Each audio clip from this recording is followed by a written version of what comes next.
today is day 3 of our celebration, an expression celebration or expression of our celebration week. And today is time.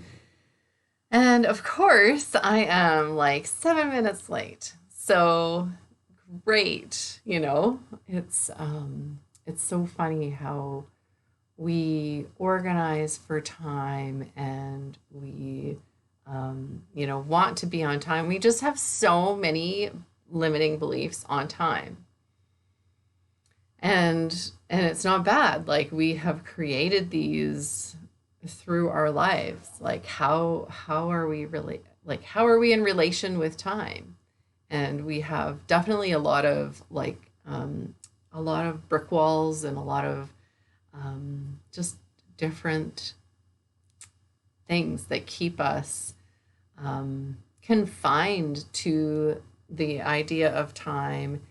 And even like birthdays are, a belief about that. And every person has something different to express about their birthday and about how old they are or about how much time has passed. And you look at little kids, they just cannot wait until the time comes when they're old enough for whatever, right? Like for things that they can do.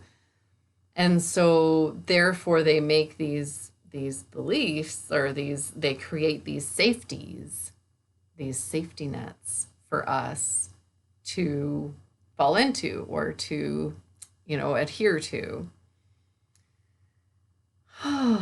So then that has us, either late or early or really anxious because we aren't early, or really anxious because we are late, whatever those pieces are, right? And then when we are older, a lot of times we, as a society, have these ideas about the passing of time and that expression of time and how it is on our bodies. Like, do we have wrinkles? Do we have like gray hairs? Do we have, all of these pieces?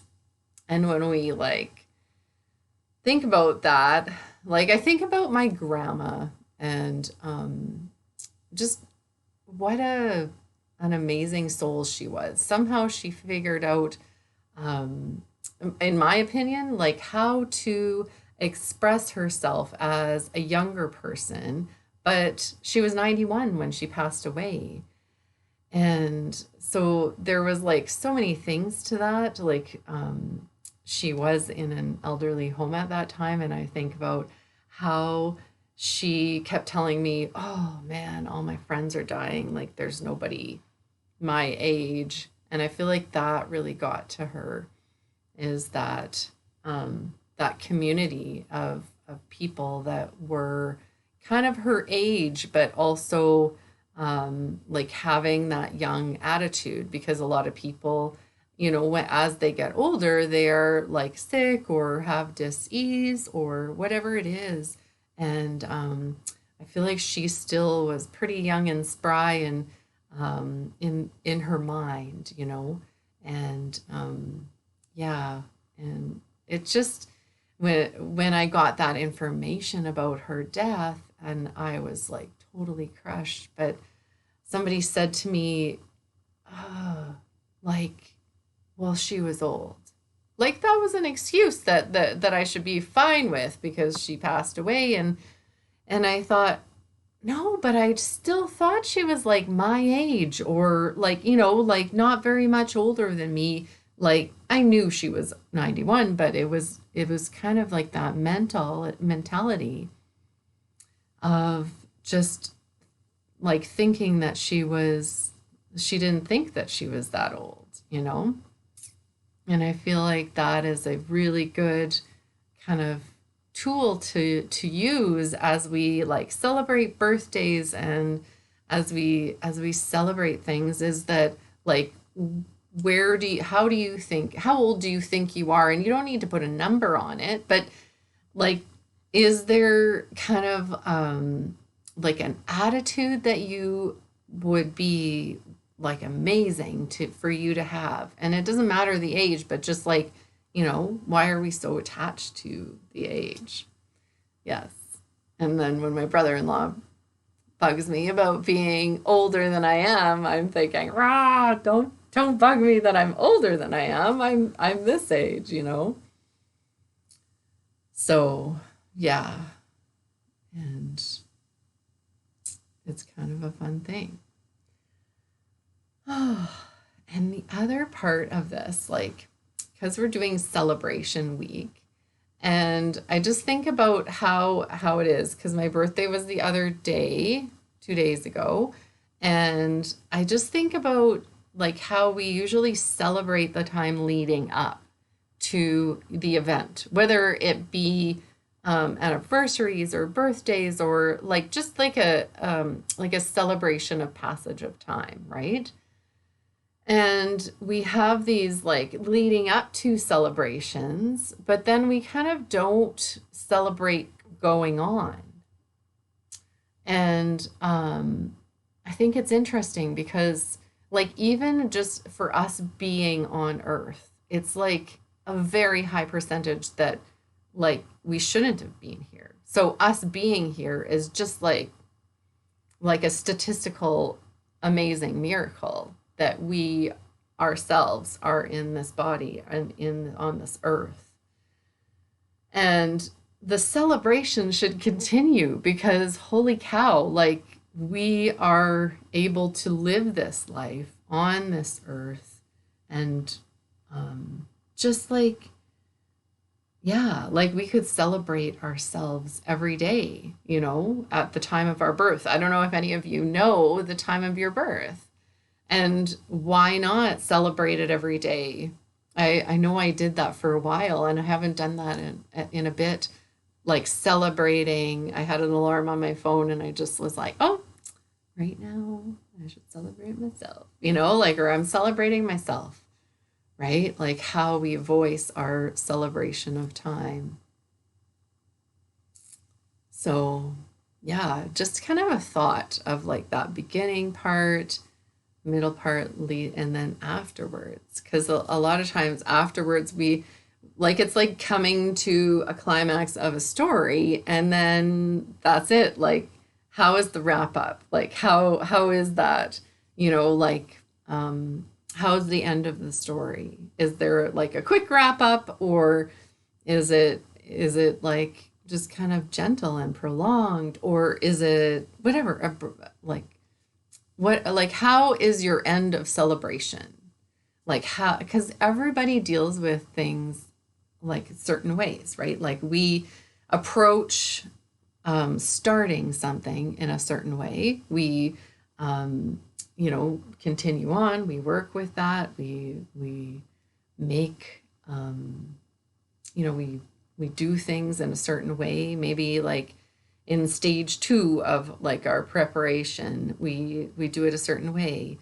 And then afterwards, like how do we keep going, and how do we end our approach? Like even like peanut butter, like putting butter or peanut butter on your toast, or like cutting up a strawberry, or preparing for a trip. Like how do we do these things? We usually do them in the same manner. We do them in these same ways.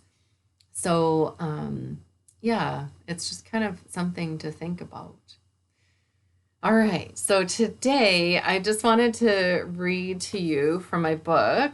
Um, and I'm just going to read um, like a poem from my book. So my book is The Frequency of Life, and it is called Generational Journey, and it's on page 113 if you guys have the book. If not, check it out on Amazon.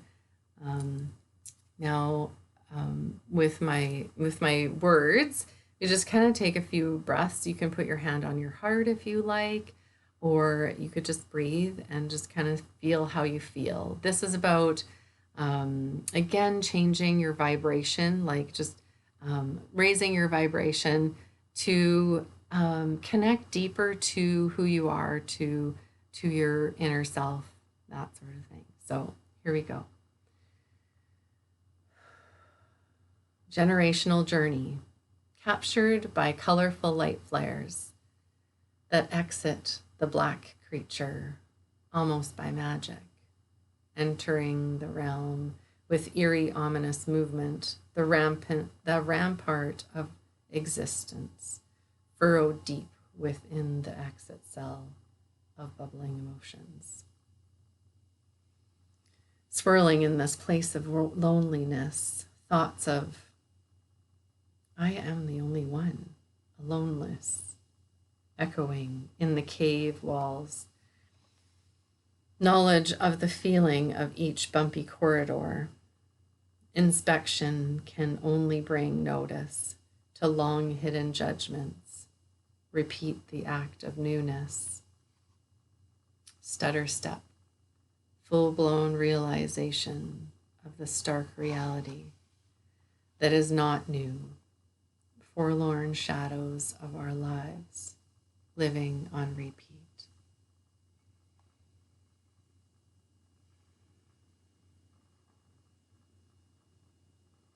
If you have a few minutes today, just like take a few minutes to breathe and just like hold your hand on your heart and just kind of allow the thoughts to bubble up and just notice them and let them go.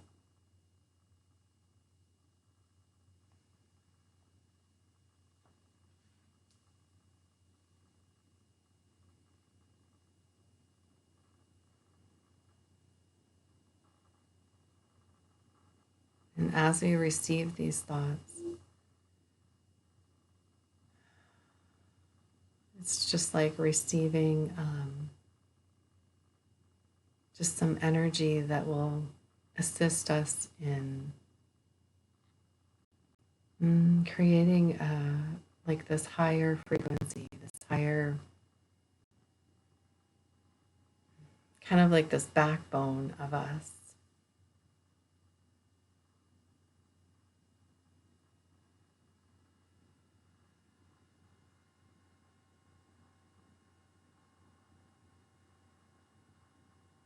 And then all of the pieces that are no longer needed, that just kind of came up, just are going into your belly, into your gut brain, just allowing them to digest and release.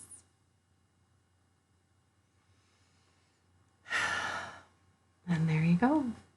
All right, so there we go. Day 3, celebration of the expression of time. So enjoy your expression. I'll talk to you later. Bye.